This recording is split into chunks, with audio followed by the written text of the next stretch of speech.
his overall perspective on downtown safety as he was just walking home from work when he heard gunshots fired. This is it right here.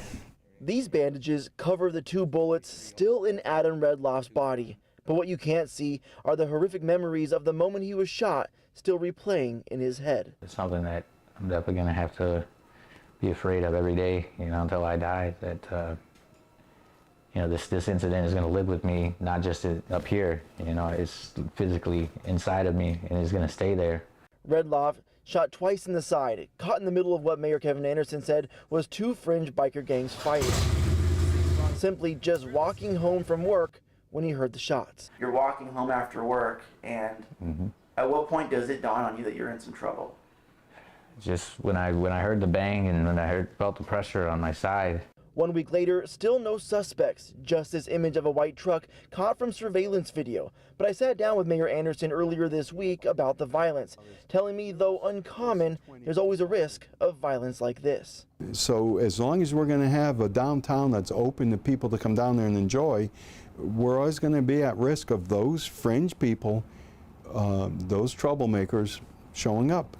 It's a statement that didn't settle right with Redloff, who has now as a shooting victim would like to speak to the mayor about it. This is severely unusual, so for him to say something like that,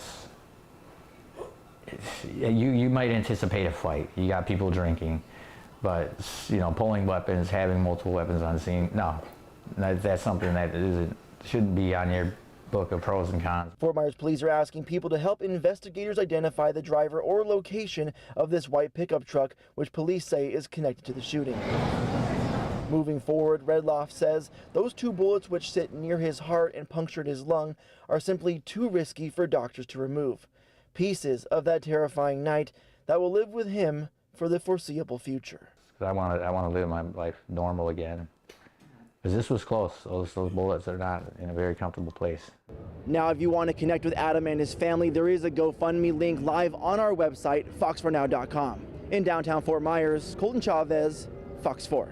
I want to bring you back here to the Cape tonight, where you can see from our tower cam it is a beautiful evening. Hopefully you are enjoying it, but you might be wondering what it looks like for the rest of Southwest Florida as we bring in Fox 4 meteorologist Andrew Shipley. How's it looking out there this evening, Andrew? Yeah, you see a little bit of clouds there on our tower camera, and some of that's going to clear up here through the overnight hours, but we did have some showers and storms move through. You may have had rain at your neighborhood, and you can see this is the last 2 hours, but things are starting to quiet down. Just a little bit of shower activity just off of Naples for you at this time. Now, how much rain we're talking? Well, some spots got close to half an inch. Others, well, closer to about 2 inches of rain. Most of that was between Fort Myers and Bonita Springs for you. Now, if we're looking at temperatures, well, we're still on the mild side, mid-70s at this time with those dew points, yet in the 70s as well. It's humid out there. How long does that humidity stay with us? I'll break that down coming up. Lawmakers in Tallahassee have passed a law designed, some say, to prevent Chinese government officials from buying land in Florida. It sounds far-fetched, but Senate Bill 264 just passed the House. So it's called the Interest of Foreign Countries Bill, and it contains language that restricts the purchase of land by, quote, foreign adversaries, which the bill defines as China, Russia, Iran, North Korea, Cuba, Venezuela, and Syria. The bill would make realtors subject to civil or criminal liability if they have actual knowledge of illegal real estate transactions. Also the Broward Canyon School District has decided that all backpacks used in its hallways from now on must be see-through. That takes effect when the school year starts. The district's decision now forces more than 260,000 students to make that switch, and it doesn't just apply to backpacks. Students now need clear lunch boxes, purses, and duffel bags. Teachers, staff members, visitors, or volunteers will not be subject to that rule. Well, after a lengthy investigation, 2 fire medics in Clearwater have been fired. That happened after they declared a man dead who was very much alive. The Clearwater Fire and Rescue Chief made the internal investigation public, and Lydia Vasquez from WFTX, our Scripps partner in Tampa, is tracking the details of that report and speaking with the man's daughter, who calls the whole thing traumatizing. In February, Phoebe Maxwell says she found her dad, Thomas Maxwell, on the floor, faintly breathing. She called 911 and began CPR. When I was giving my dad CPR, his chest was rising and falling. But when Clearwater Fire and Rescue showed up, Maxwell says the medics told her to stop and that her dad was dead. I said, he is still alive. He's not dead. That memory still haunts Phoebe as she recalls hearing her father gasp for air. We're told law enforcement showed up and witnessed agonal respiration, essentially a gasping breath, after medics on scene had already left, failing to reassess Thomas and placing a sheet over his body. The fact that the patient had an agonal respiration should have indicated to the two medics they should have reassessed their initial findings. This is where they failed and showed no concern for family pleas or a second consideration for the patient. Chief Scott Ehlers tells me both medics had years of service and this was not an equipment issue, but a lack of compassion. Both are now out of a job for not following proper protocol. But Phoebe says the trauma lives on. I have nightmares all the time. I don't sleep well. I'm getting up, checking on him all the time. Phoebe says her dad, who is still alive, was angry at first. Now he's resentful. He says it's hard. You know, he doesn't ever want to deal with 911 again. When I told Chief Eller this, it nearly brought him to tears. That cuts to the core of my heart. Again, I've been doing this for 45 years. Our whole purpose for this, for the people that are out there. That is why we are what we are. That is why we're paramedics. That is why we're firefighters. They call us for when they need help. It doesn't matter. And we respond. We respond in the most expedient manner with compassion. And it tears me apart to see individuals in this profession that do not have the compassion. Meanwhile, Phoebe says she still deals with the pain of not knowing why this even happened. I just wish it never would have happened. It would have taken a whole 2 minutes to check his blood pressure, if even that, and we wouldn't be talking. Wow, powerful. All right, taking a look across the country this evening, a judge is giving former President Donald Trump until 5 p.m. tomorrow to decide if he'll testify in the civil rape case against him. Trump previously said he would not take the stand. This after a judge unsealed video from the former president's deposition.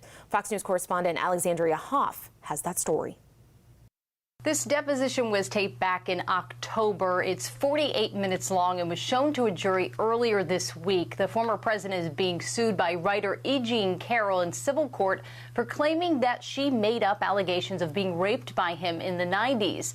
While being questioned by Carroll's attorney, Roberta Kaplan, Trump repeatedly denied the rape accusation. It didn't happen. And by the way, if it did happen, it would have been reported within minutes. It's the most ridiculous, disgusting story. It was just made up. Trump stated in the deposition, as he has before, that Carroll was not, quote, my type. But when shown a photo, he does mistake Carroll for his ex-wife, Marla Maples. You say Marla's in this photo? That's Marla, yeah. That's my wife. Which woman are you pointing to? No. Here. Carroll. Oh, is that? The person you just pointed to was E. Jean Carroll. Who is that? Who is this? Point, your wife. And the woman on the right is your then wife, I don't know. Ivana? This was the picture. Ivana. I assume that's John Johnson. Is that? That's Carroll. Because it's very blurry. The responses got fiery as minutes passed. Trump saying that he stands by all public statements made denying Carroll's accusation. She's accusing me of rape, of raping her. The worst thing you can do, the worst charge. And you know it's not true too. You're a political operative also. You're a disgrace. But she's accusing me, and so are you, of rape, and it never took place. Carroll's lawyers have called 11 witnesses, including 2 other women who accused the former president of forcibly touching them. No witnesses will be called by Trump's team, and he is not expected to testify. In Washington, Alexandria Hoff, Fox News. Andrea, thank you so much. Well, still to come here on Fox 4 News at 10. In the last 3 years, $10 million has been spent by the IRS on weapons. So why is the Revenue Service wrangling up so many weapons? Officials say it is routine, but some lawmakers aren't so sure. Plus, an investigation in Charlotte County at someone's home. We're going to tell you what detectives found after being sent for a wellness check and why the smell made them press for answers. Andrew? Hey, you can get out in the boat tomorrow. We're looking at Modern Chop sees one 1 to 2 feet. That's because a little breezy out there, especially during the afternoon. I'll break down your full Sunday forecast. That coming up.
Taking a look across the nation this evening, police in Dallas are still trying to wrap their heads around a mass shooting at a mall there. It happened around 5 this afternoon. Officials say there were several victims. 9 people died, including some children, and at least 7 more are injured.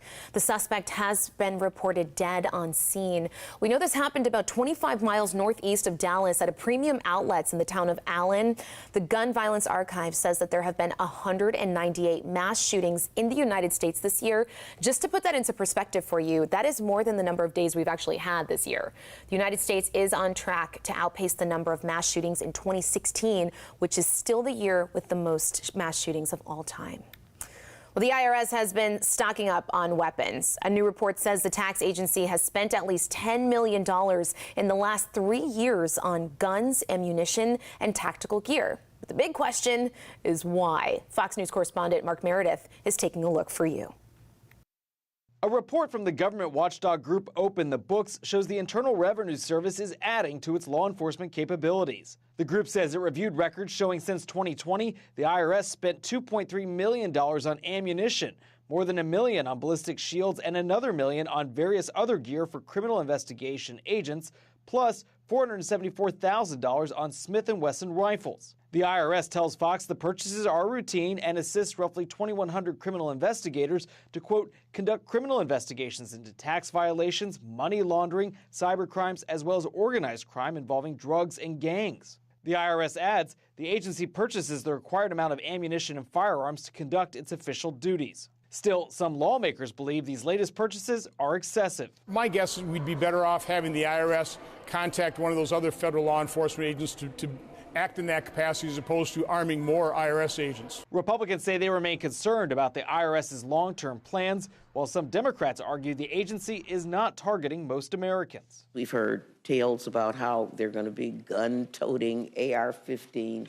IRS agents at the door, and they're going to bother ordinary citizens.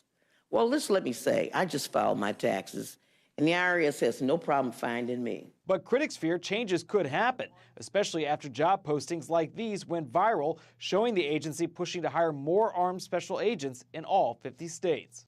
This year, House Republicans voted to claw back some $70 billion in new funding for the IRS, but the measure never advanced in the Democratic-controlled Senate.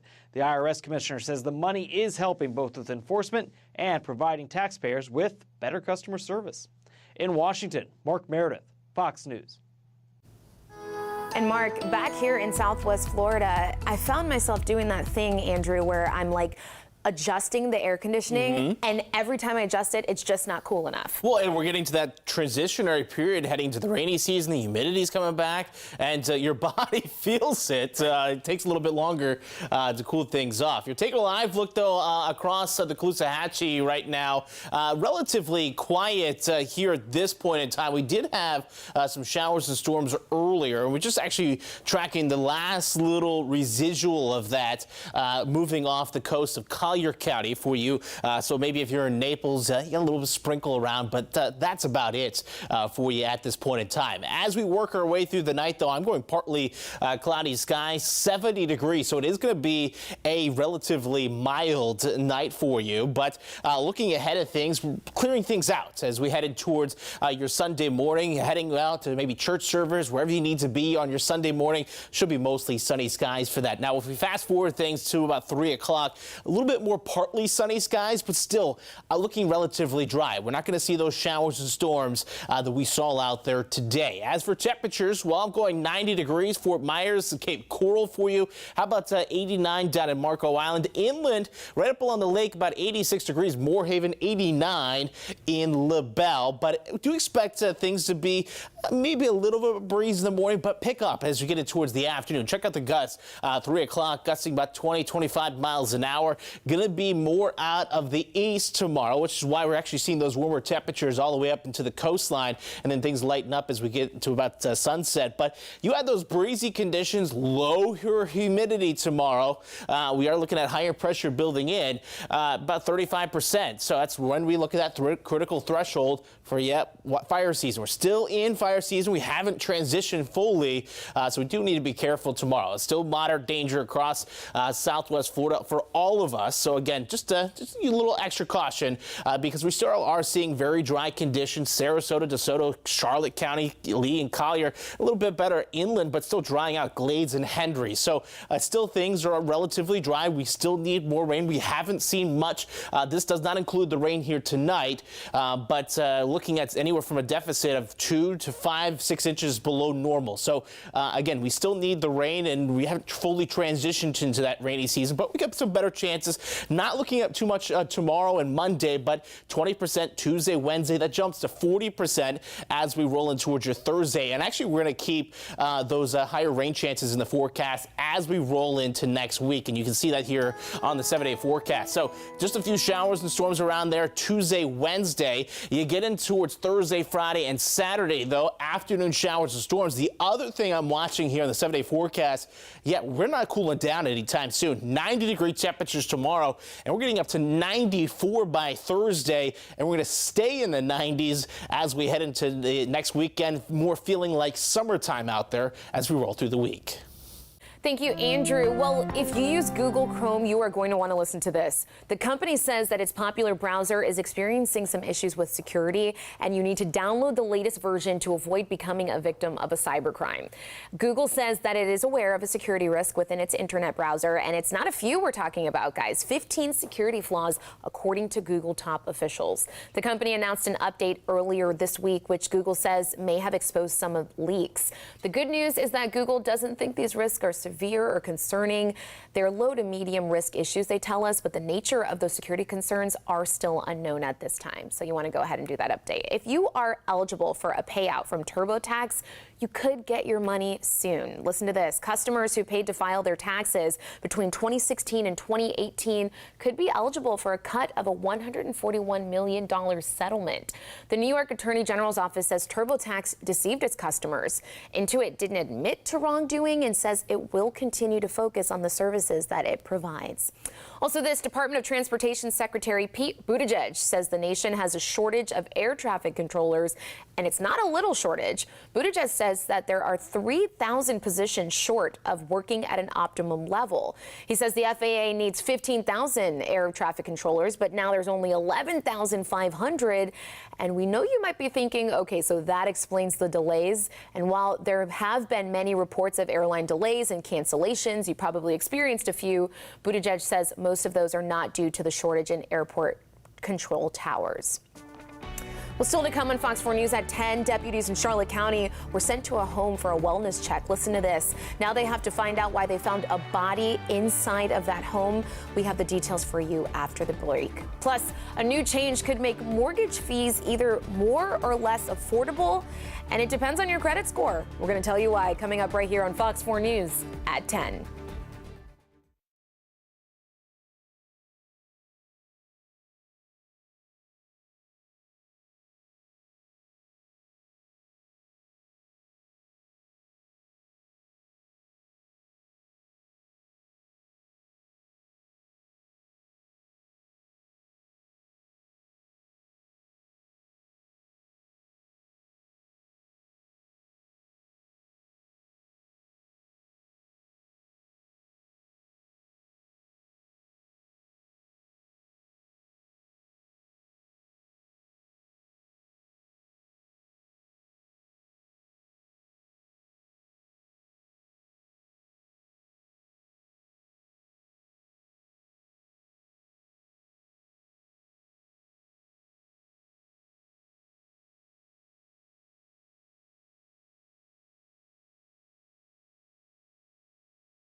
Live from Southwest Florida, this is Fox 4 News at 10.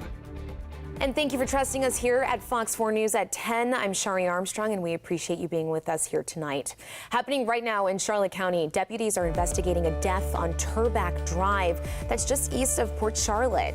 Deputies say they got a call for a wellness check, but the smell from inside led to a decomposing body. So this is what we know. Deputies say also at the scene was Justin Caver. Investigators claim he acted strange, and so they became suspicious. And inside, they found the body on the floor of a bedroom. Deputies charge Carver with failing to report a death and resisting an officer. Now, this is not the end of this investigation. Deputies are, of course, awaiting autopsy results. Carver is being held in a Charlotte County jail. I'm not a fan of it. I don't think you'll find too many people in the lending industry that are a fan of it. A new federal rule makes it more expensive for those with good credit scores to buy a house. I know some of you might be scratching your heads on this one. A Southwest Florida mortgage broker helped us to understand exactly what this means. So, for example, if you have a 740 credit score and you put 20% down on a $400,000 home, you'd pay $1,500 more in fees. But someone with a lower credit score, 640 for example, fees drop about $5,000. So our housing reporter Caitlin Knapp dug into this report and says the change is proposed as a more attainable way for people with lower credit scores to buy homes, but it does come at a cost one mortgage broker tells Fox 4 he doesn't think is fair. It's going to affect affordability. As in a new change that will impact home buyers across the country. That change comes back to money. How much you will pay when you buy a house through what mortgage broker Tony Lee says is called a loan level price adjustment. It's really a price that they add in to your loan that actually determines your mortgage rate. If you look at this chart, everything in bright red is the fees that went up the most. All the way to the left is your credit score. The sweet spot in the people that are affected the most is going to be somewhere between 720 and 760 credit scores. Which Lee says is the case for most home buyers. They increased fees for people that have a little bit better credit scores while decreasing fees for people that have not so good credit scores. Here's an example. If you put 20% down with a credit score of 740, your mortgage fee is going up by 0.375%. However, if your credit score is 640, your fee drops by 0.75%. Those people are still paying more, but not as much as before. It will not impact everyone the same way, though. The person with a better credit score still gets a better interest rate. It's just they don't get as good of a one as they could have got 3 months ago. Which, according to the Federal Housing Finance Agency, the money from the increase helps to offset costs for those with lower credit scores. Though Lee says this will make things harder on our already stretched market. I think it makes it tougher to buy a home for people that are on tighter budgets. I don't think it helps it. Now, these are only for mortgages backed by Fannie Mae or Freddie Mac, not for mortgages, like the VA loan or the Federal Housing Administration. Now, the same agency behind the fee plans to start another in August, targeting debt to income ratio, which could also affect a lot of potential buyers. Now, we are still waiting on an official first day in court for the suspect in the Naples lamp store burglary. They were arrested this week and they have not confessed to robbing two Naples stores only a mile from each other, but the suspect is 16 years old. Here's what we know. The Naples Police Department says that the minor, which Fox 4 is not naming or showing their face, was arrested after police say they saw them crossing the street. Officers say the teenager fit the description of the burglary suspect. After an investigation, the teen confessed to not only robbing Naples lamp shop, but also Big Mama Bicycles, a store only a mile from that lamp shop. The 16-year-old now faces burglary, petty theft, and prowling charges. Well, the Lee County School Board has a big cost to consider when it comes to athletic fields across the district. The district says nearly every field throughout Lee County needs repairs. School district documents show the district wants money in the budget to repair those fields. Now, originally, the district approved about $350,000 for those athletic field repairs. But at an upcoming meeting, the school board will decide whether or not to bump that up to more than $1.8 million. So there are a ton of big numbers on this proposal. Replacing the baseball and softball fields at Lehigh Senior High School and East Lee County High, $200,000 each. Replacing football fields at Estero and Ida Baker, that's at a cost of $150,000 each. Also at Cape Coral High School, replacing a baseball field for $100,000. Now, other projects for $50,000 or more to maintain or replace practice fields at Ida Baker, Mariner, Lehigh, Gateway, Riverdale, and Fort Myers High School. In all, 22 different projects at various Lee County high schools, totaling more than $1.8 million. Now, the school board will review this during an upcoming meeting, and we'll let you know how that goes. Fox 4 has been following the rise in drug use for years, and now we are aware of another issue involving drugs used by emergency responders. Coming up, with the help of our partners at Scripps News, we look at the use of ketamine and why it's starting to be called into question. Plus, there is a new king of the Commonwealth that comes after this royal coronation today. But what is that and what sets it apart? We're going to take a closer look for you next. Andrew? Have your allergies been bothering you? Well, oak, hickory, and grass pollen is still our main allergens. All allergens probably in the moderate range the next couple of days. I'll break it down for what you can expect through the week coming up.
Well, it was a historic day. This new monarch wants to be a modern king, but that is challenging in a family worth an estimated $28 billion. Still, King Charles is hoping an ever so slightly changed ceremony will set expectations for a changed monarchy. Scripps News' James Packard has more. For the first time since 1953, London is bringing out the royal trappings to crown a new monarch. In the last 200 years, there have been more full solar eclipses than there have been coronations. There have only been 7 of them. King Charles III's wait for Coronation Day has been the longest of any heir in British history. And in the 70 years since his mother was crowned, a lot has changed. So the king is aiming for a somewhat toned down, slightly more modern version of the ceremony that has enshrined the power of every king and queen since the 10th century. Just to make it a little bit more relevant to the 2020s than it was in 1953. But toned down is relative. This will still be a lavish affair. It starts Saturday morning with a procession from Buckingham Palace to Westminster Abbey in this horse-drawn coach. The Abbey has hosted every coronation dating back to 1066. It's there that King Charles will take his oaths and be anointed with oil made from olives grown on the Mount of Olives in Jerusalem. He'll be crowned with the St. Edward's crown, the only time in his life he'll wear it. Camilla, too, will be crowned. It is like a marriage in the sense that the vows are expressed aloud, they're read out aloud, and there is assent to them, and they are publicly known, and there is even a ring that is put upon the new monarch's finger. In a change from tradition, the public will have an opportunity to swear an oath of allegiance to the king, a change from previous coronations when only the elite swore the oath.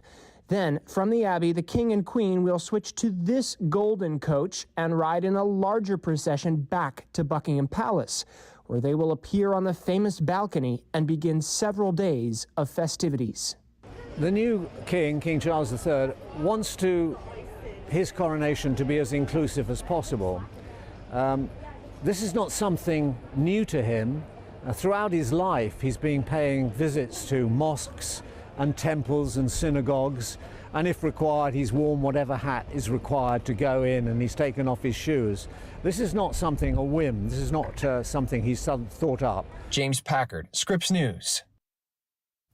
Well, back here in the U.S. and in Southwest Florida, I know I am not usually the face you see here on Saturday nights. Our Elise Chengary is normally holding it down on the desk for you for Fox 4 News on the weekend. But tonight, I am here because Elise is ticking off a box on her bucket list. Today, she went here, back to her alma mater, the University of Toledo, to deliver a commencement speech to, get this, 14,000 graduates. We've actually got a clip of her address that included messages of credibility and determination. Take a listen. So put it all out there. Say your name. Say it proudly in your interviews and when you shake hands with whoever you meet next, because you never know where it could lead you. Go out there and conquer. The world is ready for you and the amazing things that you're going to achieve. Such words of wisdom. And I have to tell you something. You guys know that Andrew and Elise work so closely together during the weekends. Andrew was standing here watching this like a proud dad. It was a good speech. Yeah. You know, it's the link's on our page, foxfornews.com. So I suggest watching it. It's a really good speech. So it's amazing. Yeah, I'm really proud of her. But take a look outside right now, down at the Bayfront Inn down in Collier County. A lot quieter now than we were just a few hours ago. We had some showers, storms that pushed through that region. Hey, we need the rain. We'll take it. The last little bit of it just kind of fizzling out there off the coastline. As for the rest of the night, though, looking about partly cloudy skies. Temperature's going to get down to 70 degrees. That's going to be right around daybreak, so it's going to be a warm night for us. Normal temperature this time of year is about 67 degrees, so mild temperatures here tonight. East winds about 10 miles an hour or so. But as we roll in towards your Sunday morning, you're waking up, maybe you're heading off to service there in the morning. Should be mostly sunny there, again, with those mild temperatures to start the day. Getting into the afternoon, a little bit more partly sunny, but still a pretty nice Sunday for you. I'm not expecting the showers and storms that we saw today, tomorrow as well. Actually, we're seeing high pressure building in. So actually drier weather is going to be on the way for us Sunday, Monday, and even for the most part Tuesday there for you as well. It will be toasty though. We are looking at those, again, those easterly winds, looking at temperatures warmer actually up along the coastline for you.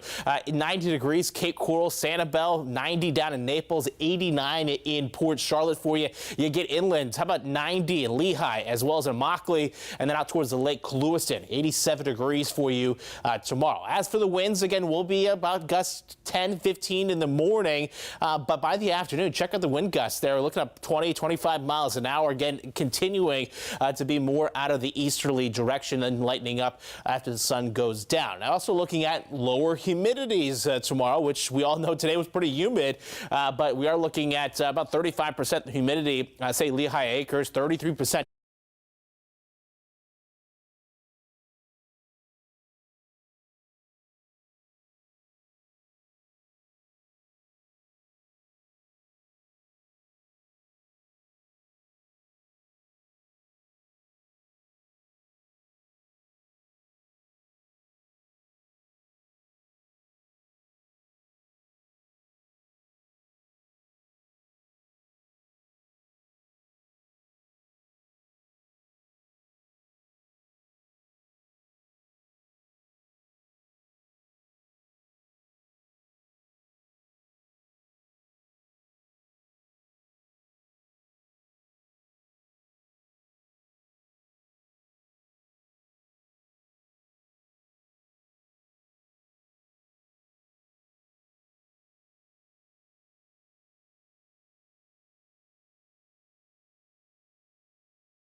his overall perspective on downtown safety as he was just walking home from work when he heard gunshots fired. This is it right here. These bandages cover the 2 bullets still in Adam Redloff's body. But what you can't see are the horrific memories of the moment he was shot still replaying in his head. It's something that I'm definitely going to have to be afraid of every day, until I die, that, this incident is going to live with me, not just up here, it's physically inside of me and it's going to stay there. Redloff shot twice in the side, caught in the middle of what Mayor Kevin Anderson said was 2 fringe biker gangs fighting. Simply just walking home from work when he heard the shots. You're walking home after work, and at what point does it dawn on you that you're in some trouble?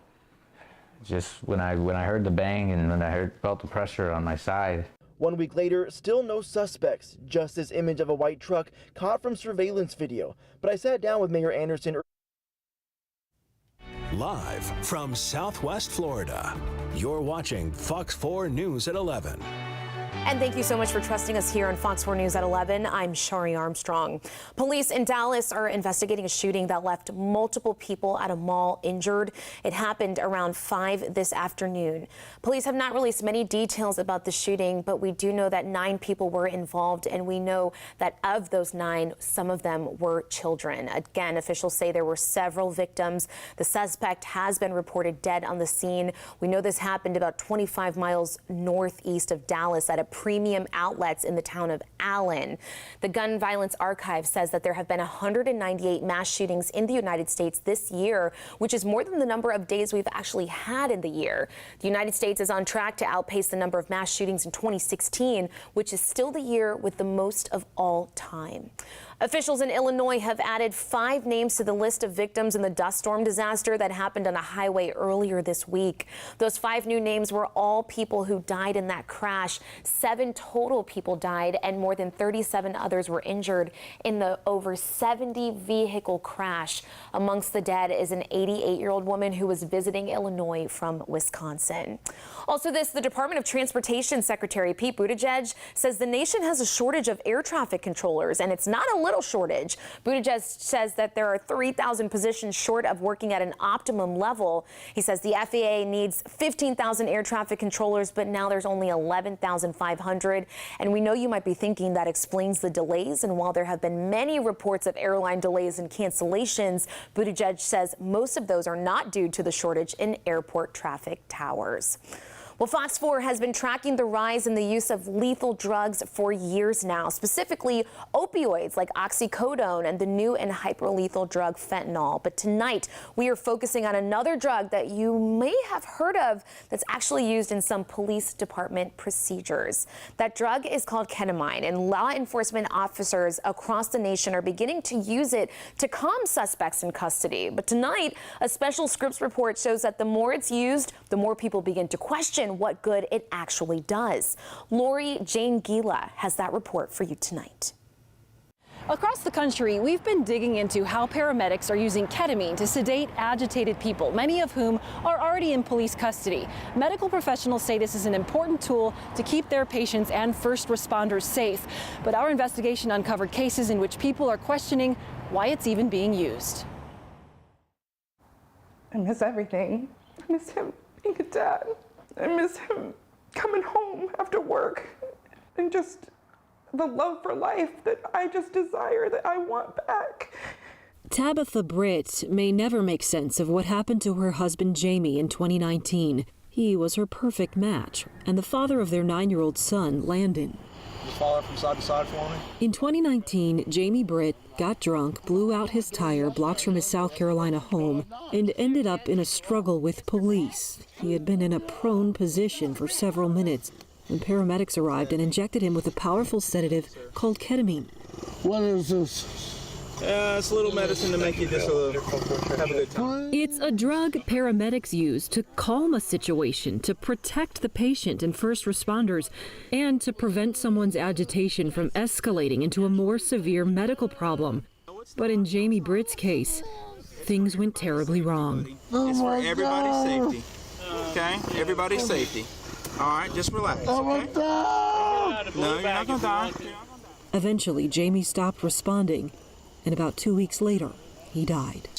The coroner's office concluded Jamie's death was a homicide and listed two primary causes: restraint asphyxia and the toxic effects of ketamine. His autopsy also noted obesity, alcohol, and heart issues. Stop. I have a right to stop you because you're being suspicious. The incident has some similarities to another controversial death in 2019. Scripps News obtained this body camera footage from Aurora, Colorado, showing police confronting 23-year-old Elijah McLean. Paramedics injected McLean with ketamine while police restrained him. McLean never regained consciousness. An amended autopsy blamed complications of ketamine administration following forcible restraint for his death. Adverse reactions like these to ketamine are rare, according to two recent scientific studies, and medical toxicologists say the drug has a good safety profile. It's considered so safe, a Scripps News survey found paramedics in 48 states are allowed to use the drug for patients with agitation or similar symptoms. But our investigation uncovered multiple incidents across the U.S. in which patients and families are questioning whether ketamine is being used appropriately. And now, paramedic Greg Carney is speaking for the first time on television to publicly question the use of this drug. Carney was the longtime Charleston County, South Carolina paramedic who injected Jamie Britt with ketamine before he died. So the goal was to protect the patient and to protect the responders on scene and to help ease his state of combativeness. At the time, EMS guidelines in Charleston County, where Carney worked, said that ketamine could be administered to a patient if the person was clearly a danger to themselves or others. If you had a chance to speak to the widow or the sister, what would you want them to know? I would want them to know that I am terribly sorry for their loss, and I mean that with all my heart.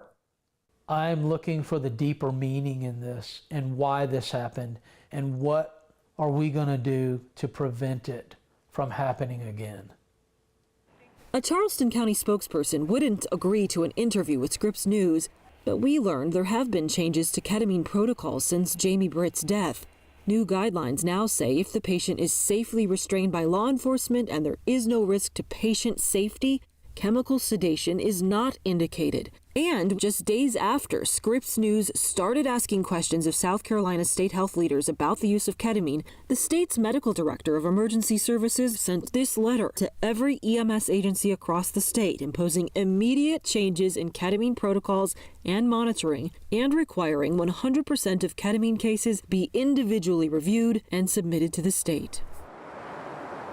It has been nearly 4 years since Tabitha Britt lost her husband.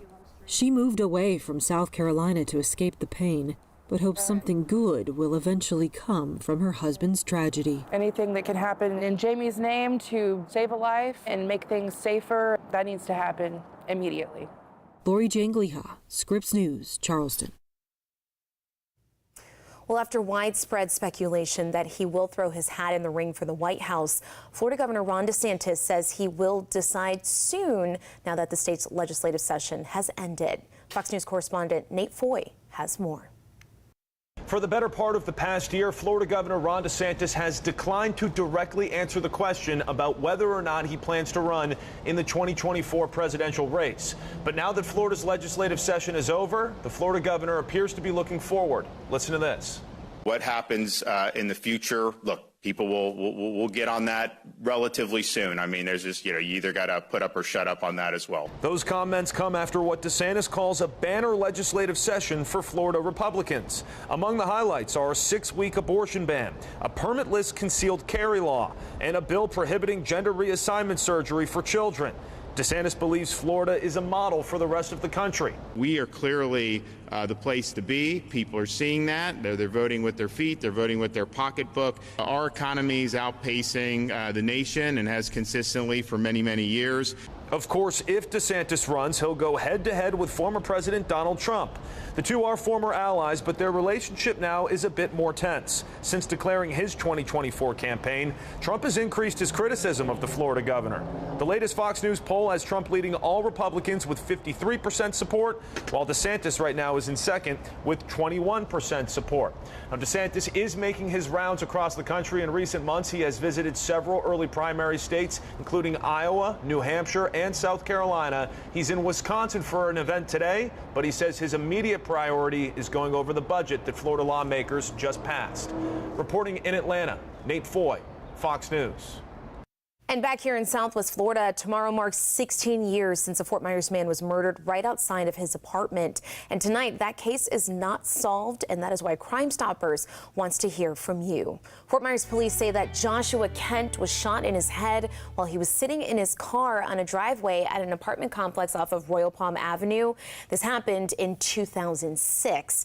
Detectives say the shooter pulled up alongside Kent's car and then shot him. Crime Stoppers says that evidence indicates that this did have something to do with a drug deal. Crime Stoppers wants your help with information, and if you have any that could help in this investigation, you're asked to call 1-800-780-TIPS.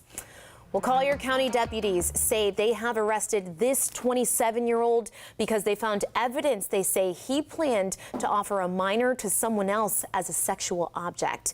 So his name is Jeremy Manenbreg, and detectives say he also sent nude images of that underage victim on the app Meet Me.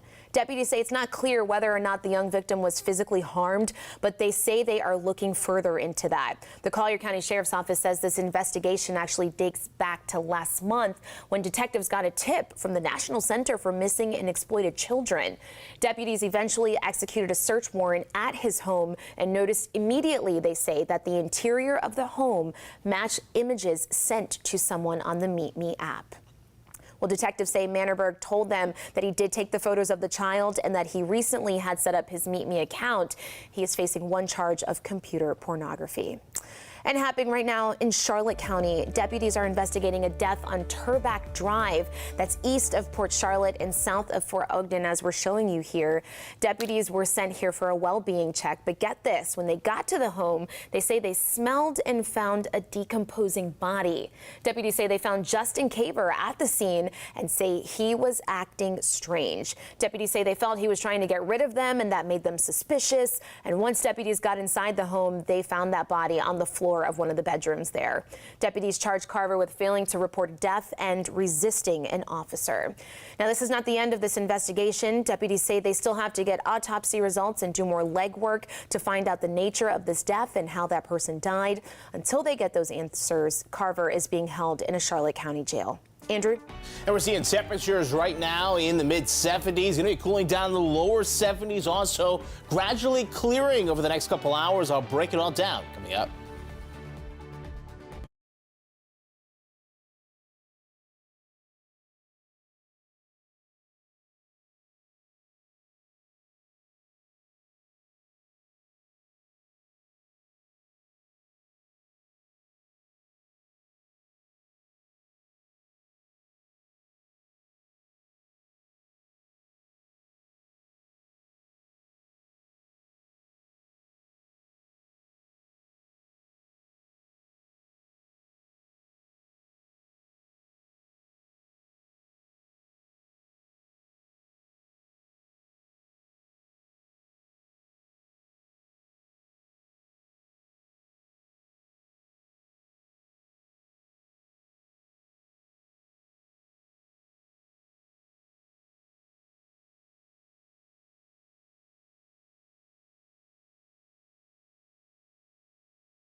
Well, this next story is an incredible story of survival. You're going to hear from the man just released from the hospital, shot while walking home from work in downtown Fort Myers, caught in between what the mayor is saying was two fringe biker gangs. Just before the busy weekend kicked off, Fox 4's Colton Chavez asked city leaders what they are doing to keep all of us safe downtown, while also learning more about this shooting from the survivor himself.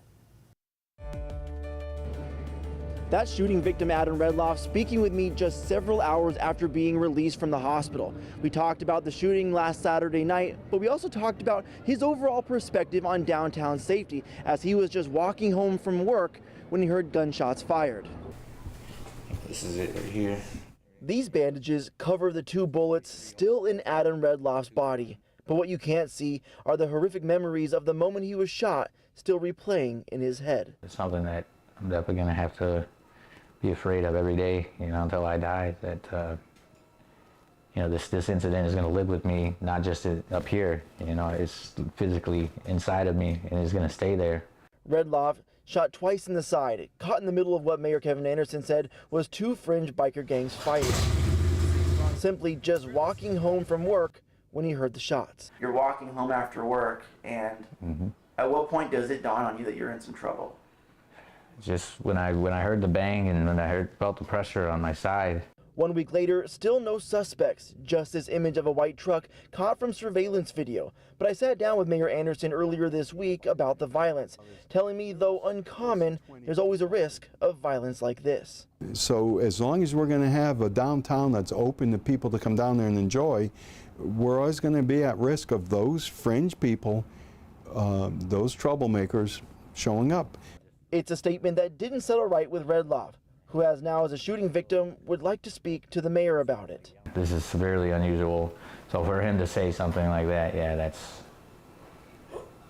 you might anticipate a fight. You got people drinking, but pulling weapons, having multiple weapons on the scene, no, that's something that shouldn't be on your book of pros and cons. Fort Myers police are asking people to help investigators identify the driver or location of this white pickup truck, which police say is connected to the shooting. Moving forward, Redloff says those two bullets which sit near his heart and punctured his lung are simply too risky for doctors to remove. Pieces of that terrifying night that will live with him for the foreseeable future. I want to live my life normal again. Because this was close. Those bullets are not in a very comfortable place. Now, if you want to connect with Adam and his family, there is a GoFundMe link live on our website, fox4now.com. In downtown Fort Myers, Colton Chavez, Fox 4. All right, as we ease into more of the weekend, your Sunday, of course, you might be wondering what it's going to look like. So we're checking in with Fox 4 meteorologist Andrew Shipley. How's it looking? Hope you know what your sunscreen is? Yes. Because we're going to need it the next couple of days. Oh, no. She's coming out in full effect. Full effect and a lot of warm temperatures. It's going to be a toasty next couple of days. But even tonight, mild night for us as we are looking at clearing skies after those shower storms that we had earlier here tonight. That brought us a nice little shot of some rain. We'll take any little bit we can get. The next couple days, though, will be rather dry as we are looking at some higher pressure starting to work its way in. But that said, still tonight we are looking at partly cloudy skies, 70 degrees, going to be that overnight low temperature for you. Let me walk you through the day tomorrow as we're waking up. Mostly sunny skies there in the forecast, and not a bad start to the day if you're heading off to service or wherever you need to be on a Sunday morning. Maybe just sitting in your backyard sipping on some coffee. But heading into the afternoon, temperatures on the rise, and well, see a few more clouds, partly sunny skies there in the forecast. But it's going to be a toasty day by the afternoon hours. How about 90 degrees? Cape Coral,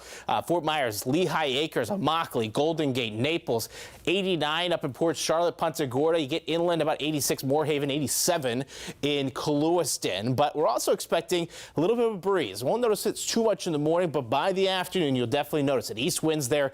It's also helping warm up those temperatures all the way to the coastline there for you. Gusts again 20, 25 miles an hour. But you add that in with actually some lower humidity tomorrow afternoon. We're getting down about 35% or so. And when you get down that low, that's when we watch our increase in fire danger. We are looking at moderate danger across southwest Florida for you tomorrow afternoon. So I just want you to use just a little bit more caution with anything that can create a spark. Things aren't as bad as dire as they were just about a month or so ago, but we're still in the very dry category. That is Sarasota, DeSoto, Charlotte, Lee, all the way down to Collier County, and very starting to dry out, at least in Glades and Henry, just because we haven't had as much rain. Now, we did get a little bit this evening, and that's not included in this rainfall amount since May 1. That came out, the report at 5 o'clock, so before all the rain came in. But we're still, even that said, didn't put enough in the deficit to knock out the 2 to 6 inches below normal. So we need some more rain, and it looks like maybe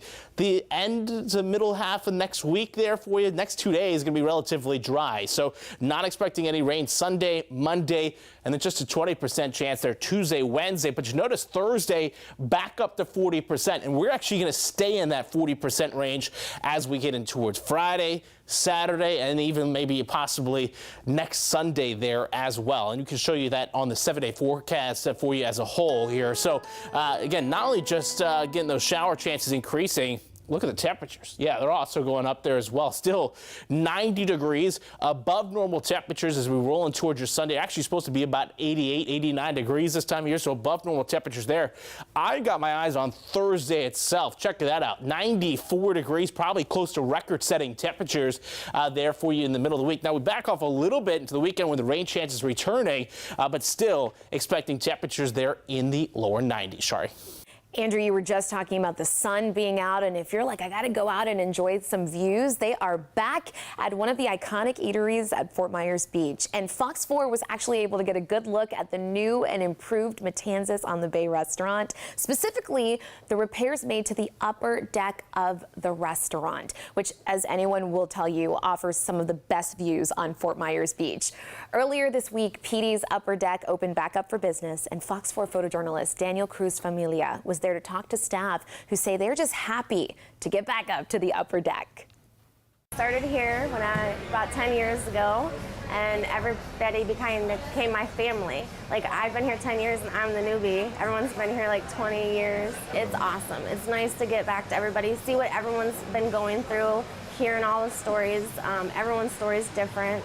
We thought it was going to be like just any other hurricane. I mean, we packed everything up, tightened everything down, and I thought maybe I'd have a couple days off of work. Little did I know that the whole beach would be pretty much wiped out.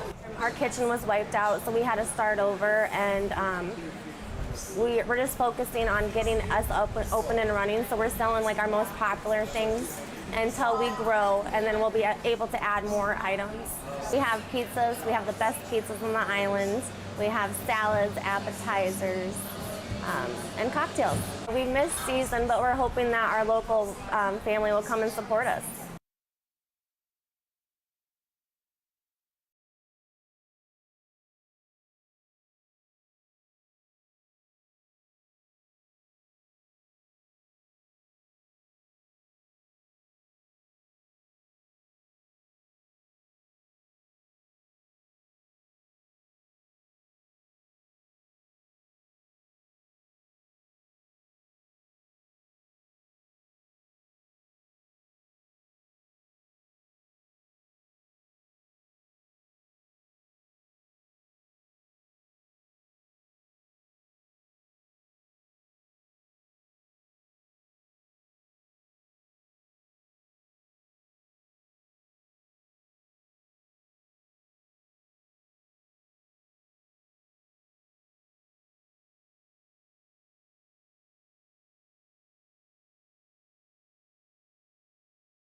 I know, I get it. Some of you turned on the TV today and said, what is she doing here? I know I am not usually the face here on Saturday and Sunday nights, but Elise Chengary, the person who normally holds it down on the weekend, was very busy checking off something on her bucket list. Look at this. Today, she went here, back to her alma mater, the University of Toledo, to deliver the commencement speech, Southwest Florida, to 14,000 graduates. That is huge. We've actually got a clip of her address that included messages of credibility and determination, and I want you to take a listen.